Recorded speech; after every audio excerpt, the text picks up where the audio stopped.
Thank you, Andrew. Well, I am quite happy to see that the room is semi-packed right now, so thank you for coming back from your coffee breaks. So my name is Chyuan. I'm a partner with Norton Fulbright. And also thank you, Marine Money, for giving me the opportunity to moderate the bank panel. Today's session touches on two quite big topics. There is on Basel IV and decarbonization. So two very different topics. But what we want to bring out from this panel is how the implementation of Basel IV plus, the ever focus on decarbonization, how this will impact on credit committees when they are deciding whether or not to do a deal. And I mean, against the backdrop of what we are navigating today, which is the theme of today's this year's Marine Money, which is navigating a strong market. So we've seen quite very, very strong earnings across all sectors. A lot of fierce competition between banks. This led to competitive interest rates, and it's quite cheap, I guess, for shipping companies to borrow, which is pretty good news for some of the owners sitting in this room. But the million-dollar question really lies on, whether the combination of Basel IV times decarbonization, so, that's the equation, Basel IV times decarbonization, will mean that we will start to see less of these low-margin traditional bank finance. And if we will, then who is going to fill the funding gap? If yes, then who is going to dominate the market going forwards? So we have a very diverse line of panelists here across, they have different years of experience in the ship finance sector. So I very much hope that they can bring me into the anatomy of a credit committee and what they're really thinking of when they are choosing whether or not to do a deal. So I'll start off first with Basel IV and its impact on ship finance between Europe and Asia, because there seems to be a little bit of a convergence. And I will request TC and Colin to maybe set the scene for us here. So for the benefit of people in this room, Basel IV is really a continuation and an enhancement of what we now have as the Basel III regulations. You can call it whatever it is, Basel 3.1, Reform Basel III, or Basel IV, it doesn't matter. It's roughly the same thing, subject to how it's been implemented across the different countries. So, just to set the scene in terms of the key changes, it's fairly technical, but basically it sets an increase in capital requirement for Tier 1 capital. There is a restriction in banks continuing to use their internal models. They're moving towards a standardized model. There is a new introduction of an output floor to calculate risk weight assets. And all of this, this will have an impact on how banks look at their deals when they're financing. So if I can pass the question first to TC, who can share a bit of a European perspective on the impact of Basel IV on ship finance. Sure. Thank you, Chyuan. Thank you for having me. I'm TC from DNB Singapore. I think, Chyuan, you set the scene quite well. I think generally speaking, it is acknowledged that cost of funding will likely be increased, especially for European banks. And as you put it, what Basel IV aims to do is to really standardize the way capital is being calculated in I would say, globally most banks. And why there might be a saying that many European banks might be impacted more, because many European banks will use internal rating-based models to calculate capital. And with many of these key parameters that are being set with a floor, estimation is that most of the capital that is being calculated under Basel IV is likely to be more than our existing estimation. That being said, for DNB as a Norwegian bank, the Norwegian regulator had actually required us to set aside more capital than average already for a number of years. So with our own estimate under Basel IV, the cost of, or rather the amount of capital we need to set aside is probably not so different between now and under Basel IV. So in a way, we are actually looking forward a bit to the leveling of the playing field, at least when compared to many of the European banks. Thank you, TC. And maybe from the Asian perspective, Colin. Yeah. Yeah, thank you. This is Colin here from SMBC. Representing the Asian bank on the panel. I think from SMBC's perspective, we do see Basel IV regulation implementation probably in 2 phases. I think in the near term, because the implementation of Basel IV across different jurisdictions, for example in Europe and compared to Asia, and across different banks, I think certain banks are taking a phasing in approach.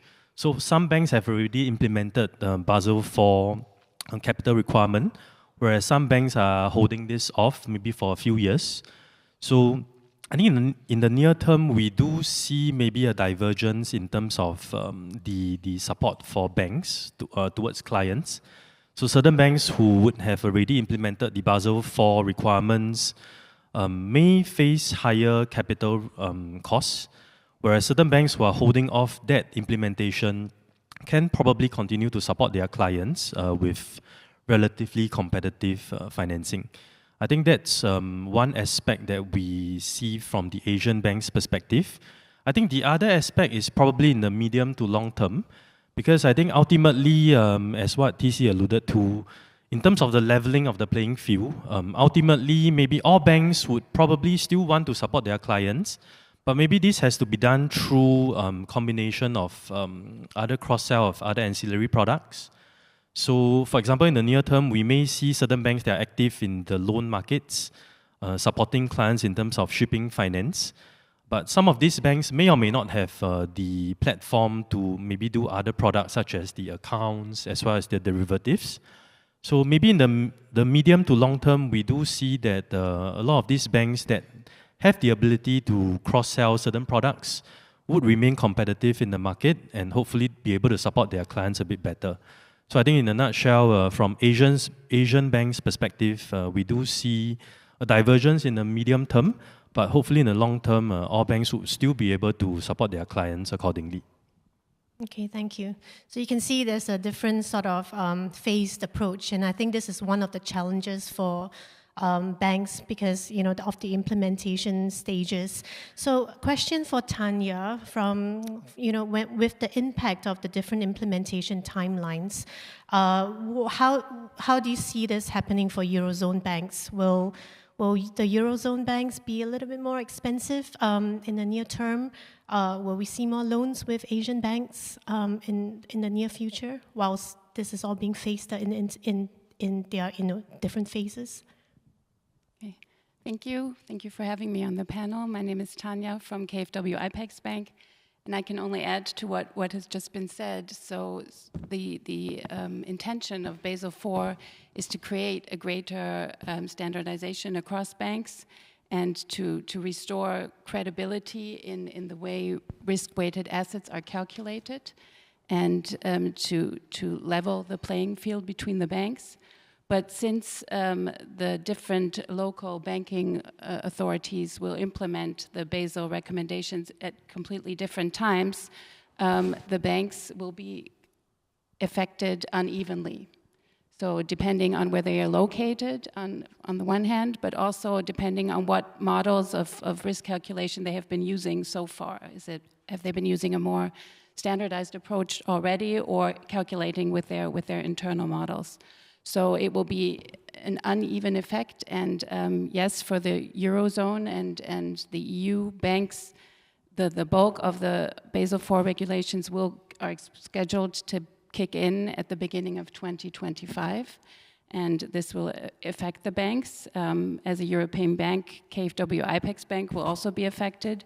We are already calculating in these effects into our pricing calculations now, and we have been around for many years, been financing the shipping industry for many decades, so we are quite used to adapting to different environments in the industry and to adapting to different regulations. So I'm quite positive that we will also find good financing solutions for our customers going forward. So to answer your question regarding will we see more Asian banks, yes, that might be the case, but I certainly hope they are not there to replace the European banks going forward. Thank you. How about you, TC? How do you see the interaction of European lending to shipping? Will it still continue? Yes, I certainly I think so, and I hope so, of course. I very much agree with what Colin mentioned. I think going into the future with both the impact from Basel IV and also decarbonization, I think innovation will be quite important. As I mentioned, the Norwegian regulators had been quite strict on DNB, so in a way we had been forced to innovate sooner, I guess. So we had invested a lot, for example, into our DNB markets. To raise capital for our clients and beyond just providing balance sheet.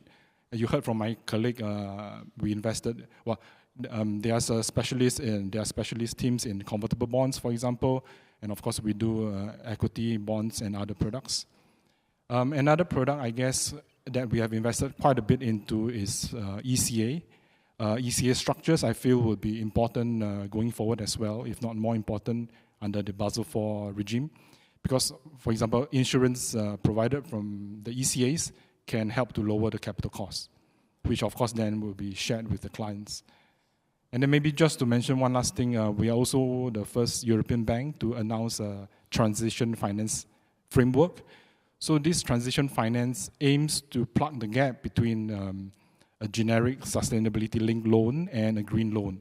As we know, most shipping investments will not qualify for a green loan because there are no real zero emissions solutions yet. But the transition finance, where the use of proceeds then has to be used for direct use to reduction in emissions. So once these criteria are fulfilled, we can get a slightly lower cost of capital, which then again can be shared with clients. So I think innovation would likely be the key for many banks going forward. Okay, thank you. So I mentioned earlier that we want to go into the anatomy of the credit committee, and this question is for you, Colin. Shipping loans typically look at a few sort of typical points like strong balance sheet. We heard yesterday lots of panelists have talked about good financial health.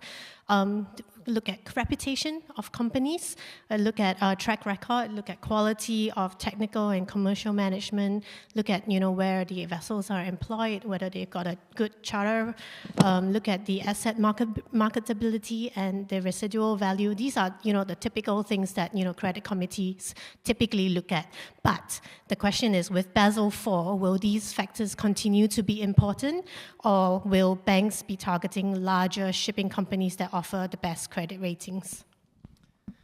Yes, thank you, Suen. I think you have listed down a long list of items, which explains why sometimes we take some time to get our credit approvals. With the credit committees, yes, all of those items listed would be important and would continue to be important.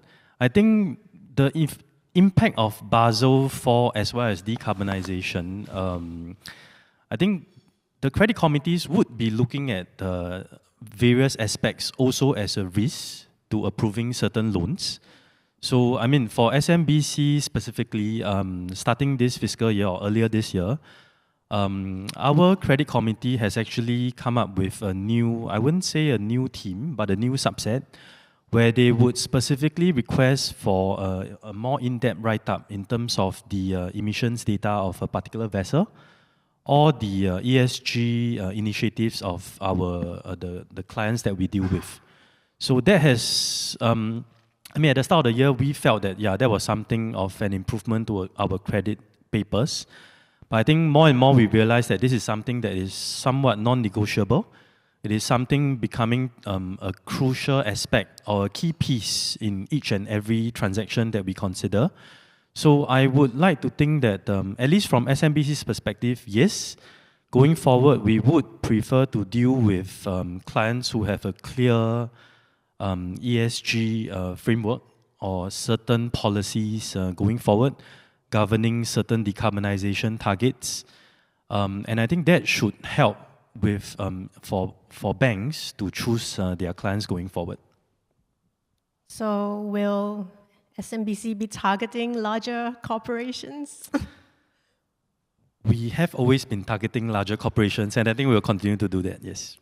Okay, so Tom, Now that you've heard, the Asian, the European sort of perspective, there is lots of inconsistencies in the way and in how Basel IV will have an impact. And there might be different ways that risk will be allocated.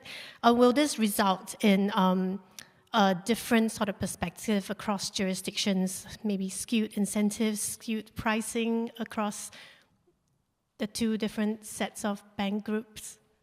Thanks. I'm Tom from Transport Capital, and we work with both banks and ship owners, advising them on all sorts of structures. But I have 20 years background in the banking sector, so I've seen my fair share of Basel implementations. And clearly there is, this isn't any shock, the new regulations coming in, and I think we won't see any drastic moves, and we're navigating a strong market also on the banking side. And as TC said, they have had strict regulations for several years with additional requirements.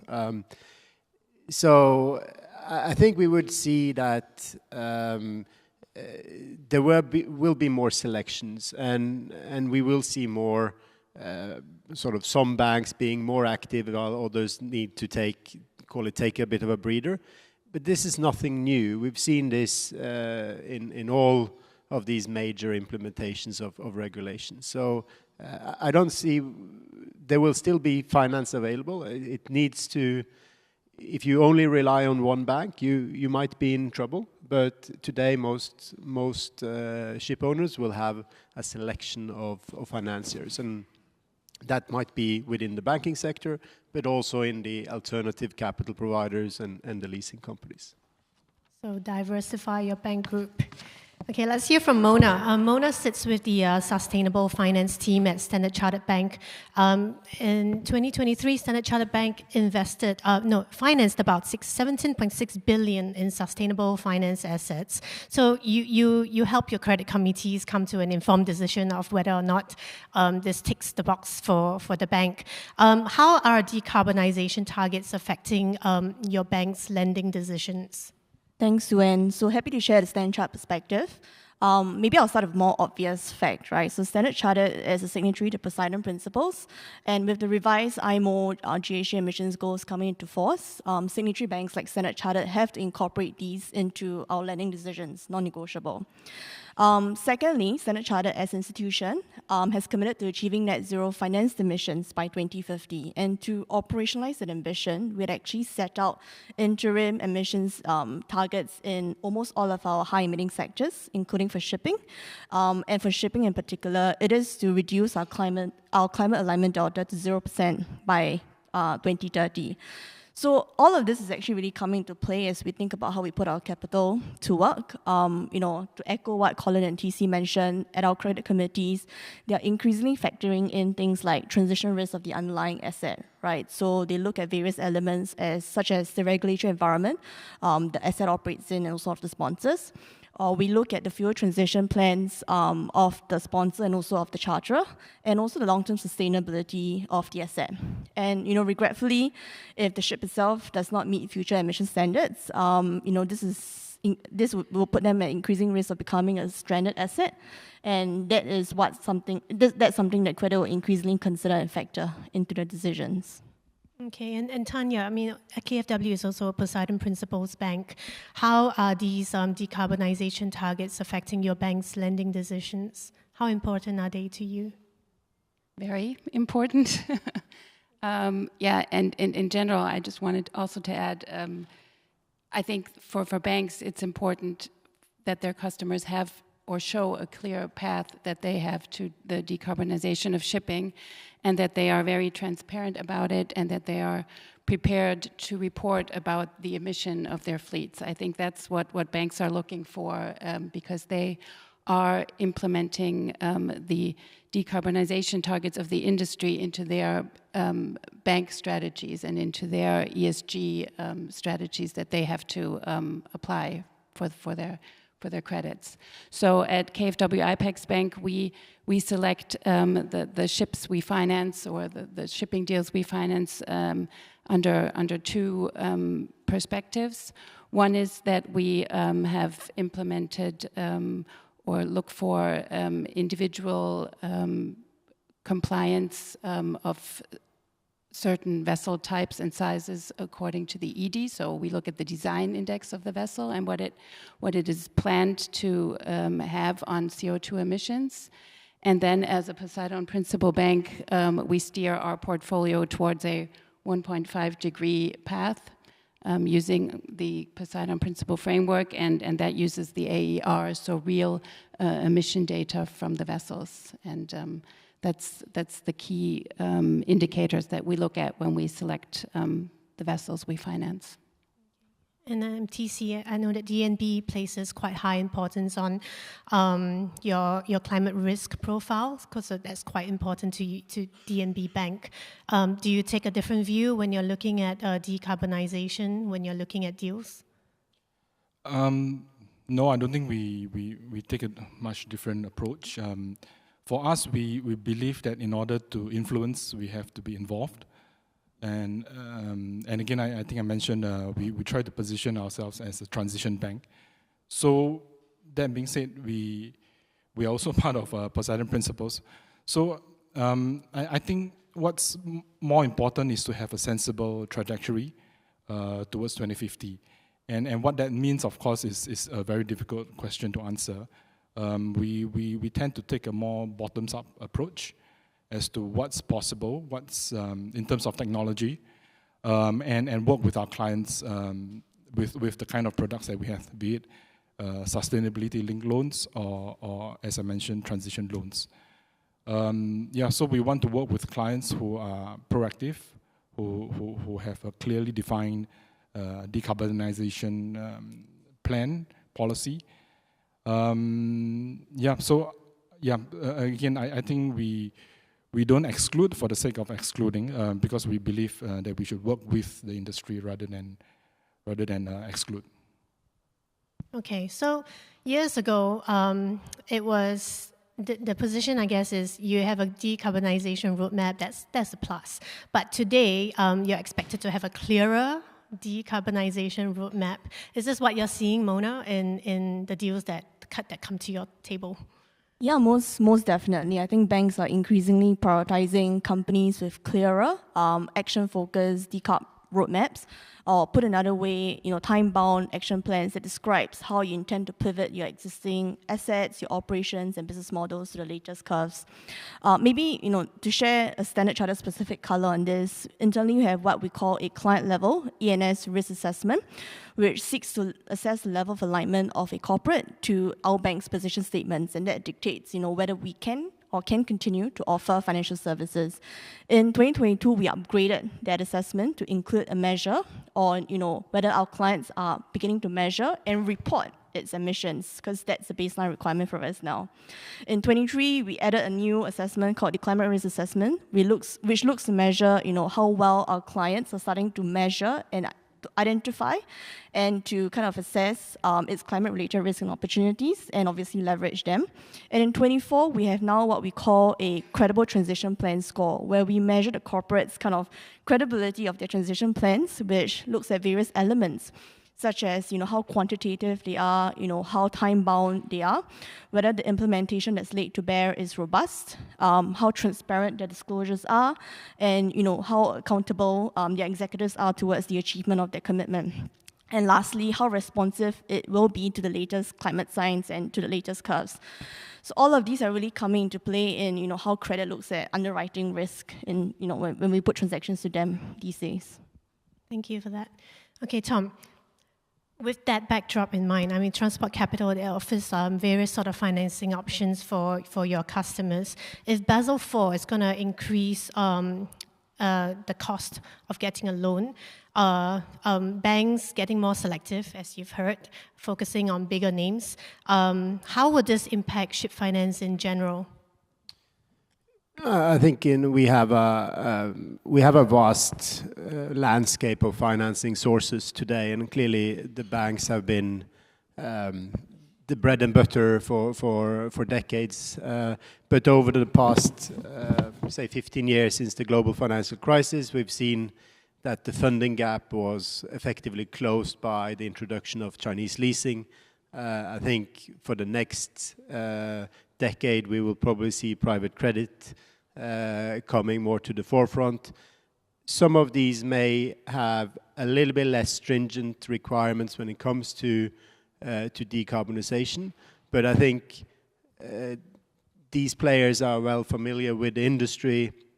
They also look at what's needed to make residual values work, and what's the value of these ships in the future. So I think also adding a little bit to what the banks are doing now, being very selective, I think they should also be open to finance those that are having a bit more mid-age ships, but doing something on the retrofitting side, etc., so that we can actually utilize the fleet we have today rather than just building new. So do you think that if the banks are really that serious about helping the industry decarbonize, do you think they might have to adjust their criteria when they're looking at deals, maybe finance the next tier of ship owners?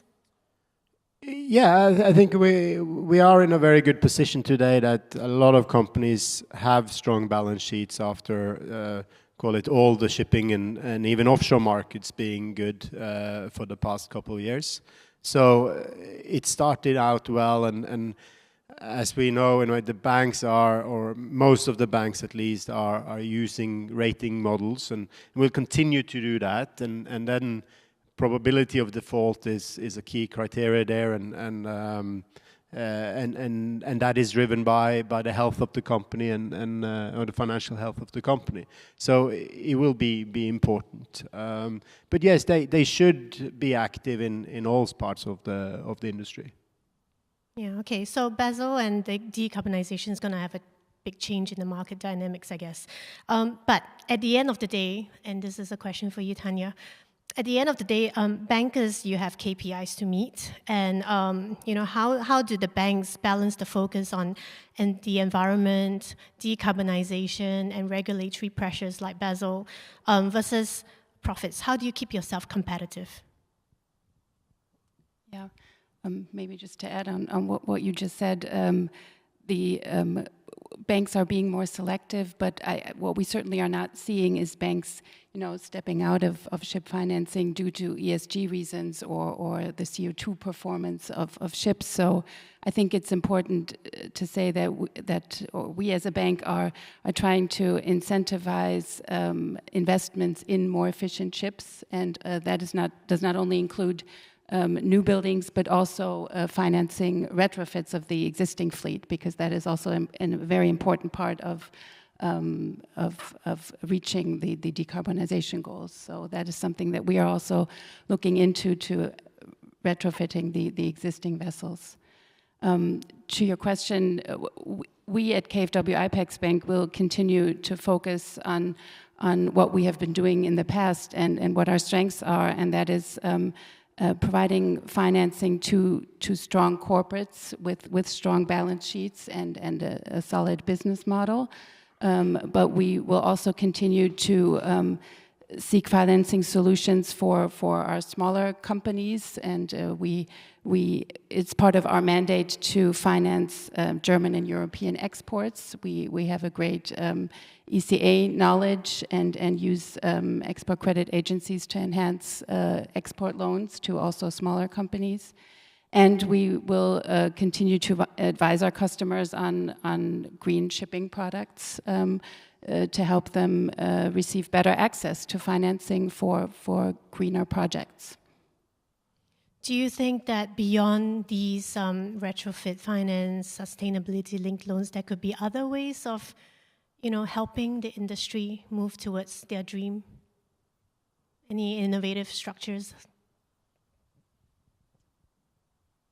Well, I think the green shipping products we're talking about, that's just like, that's a word that has very many different aspects. You talked about transition loans and we can include sustainability-linked elements, provide margin benefits for reaching certain KPIs. So I think that's a wide field where we can be creative and find good financing solutions for our customers.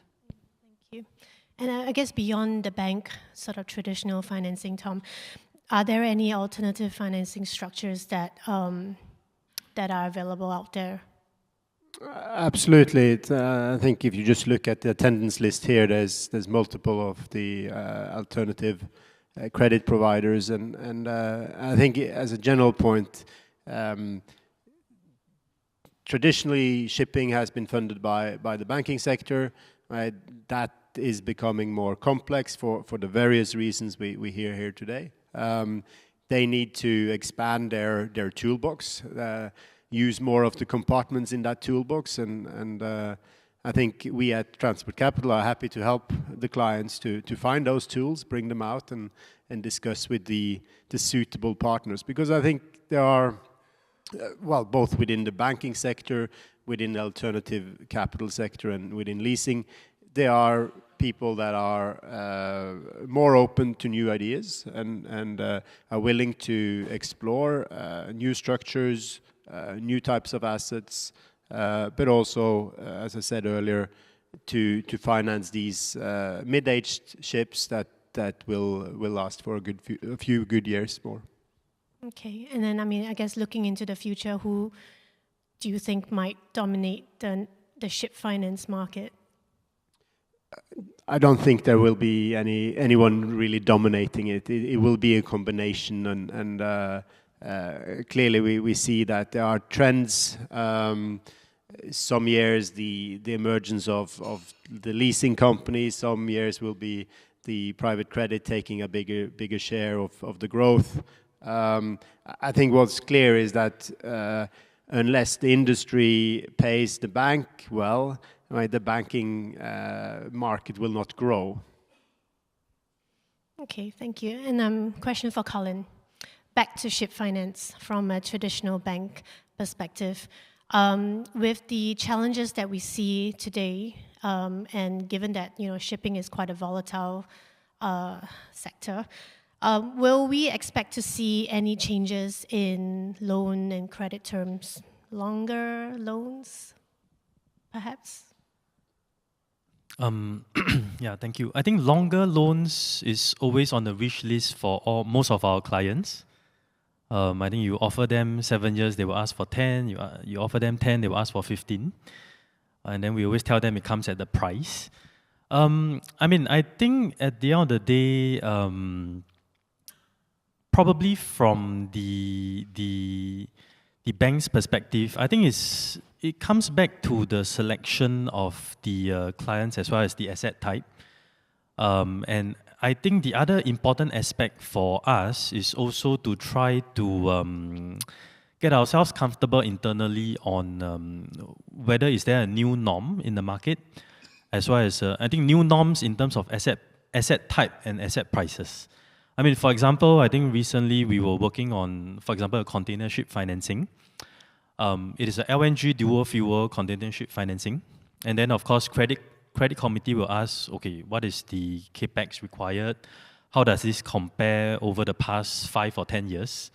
And obviously you run all the spreadsheet, and today's asset prices are way higher than the 5 to 10 year average. So on that basis, I think the question then is, should we charge our clients a higher price because the asset prices are higher? Or do we then believe that this LNG dual fuel capability is to stay for the future, or at least in the medium to the long term? And then that becomes a new norm, and then it's not so relevant to compare with historical prices.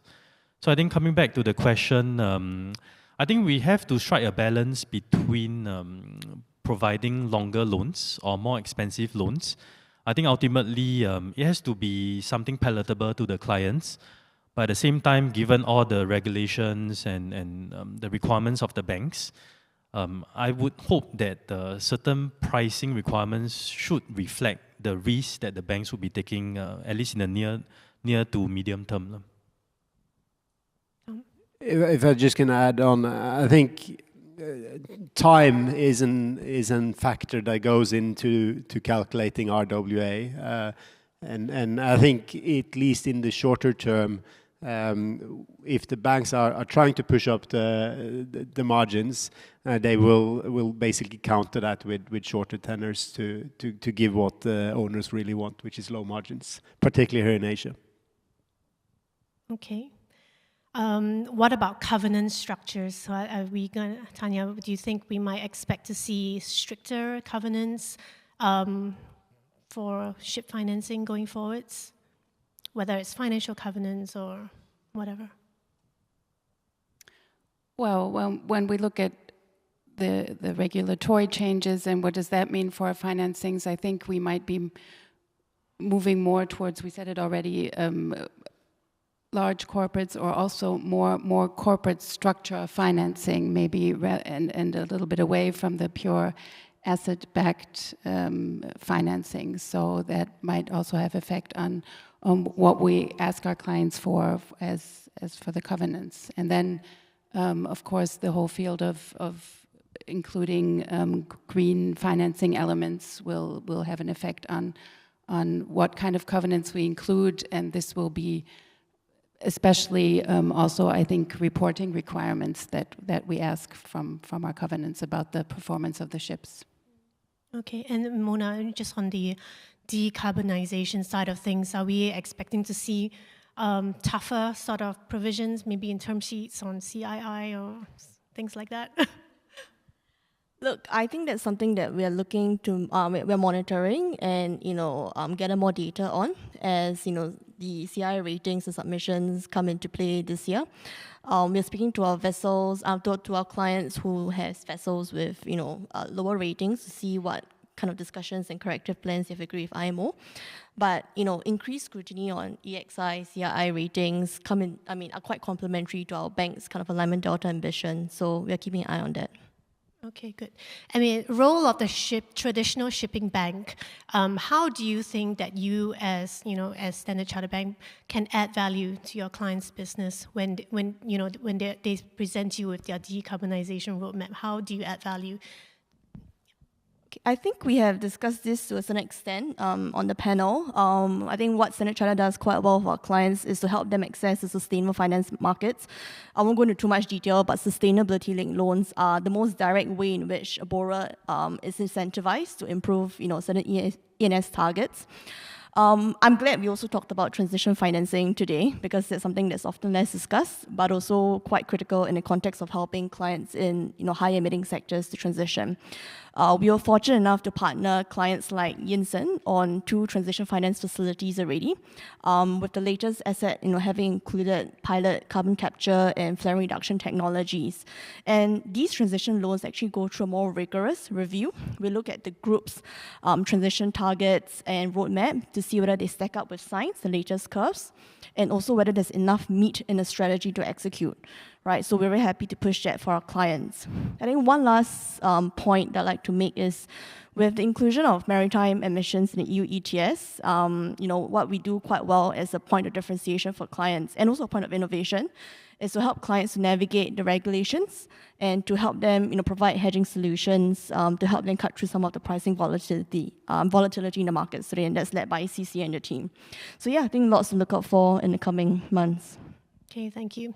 I am told that lunch is waiting for you, so I will quickly summarize, if you bear with me, what we've just heard on this panel. So Basel, we're going to see a higher cost in capital. There may be a different view between European and Asian banks. Let's wait and see. Decarbonization roadmaps, very important. If you're an owner in this room, it's truly important for traditional bank financing. So we're going to see a shift in lending practices, perhaps in the near to medium term, but these bankers here are willing to adapt and change according to the needs of the industry. I mean, but what is clear is that this whole plumbing system needs to be done by everyone. It's not just the banks here. So one last question for my panelists, if you can share with me what's your biggest hope for the ship finance industry for the next 5 years? Can be your hope. We'll start with Tom. I was hoping to come last for the biggest hope. Strong markets, because I think that's where there is availability of financing, where there's money to invest into decarbonization and return some or continue to return equity to the shareholders. Okay, Tanja. I hope we will not be sitting here talking about the implementation of Basel V or the likes, and I hope that we will maybe be sitting here reflecting on how far we have come in supporting the industry in their decarbonization efforts as banks. Me too. Mona? I think as the corporate landscape transitions, the way bank looks at ship finance will also change and transition. So, thank you for putting up all the questions that we have put to you guys. And, hopefully, we have the right tools and right people in place to help support your ambitions. Yeah, I think for myself, I hope no one gets left behind. I think the owners have their issues to deal with, whether is it the decarbonization or the alternative fuel. I think banks have our own problems to solve as well, whether is it Basel IV implementation or the higher cost of capital. So hopefully the strong markets will continue to support the whole industry right across all the different service providers as well. Thank you. I think Basel IV's impact is likely to be shorter term and hopefully not as big as what people expect. But decarbonization is obviously a longer term mission. So I hope that the industry can come together and agree on a sensible but yet challenging enough trajectory towards 2050, because of course time is ticking. Okay, and with that, thank you to my panelists for an excellent discussion. We will be happy to take questions in the lunchroom.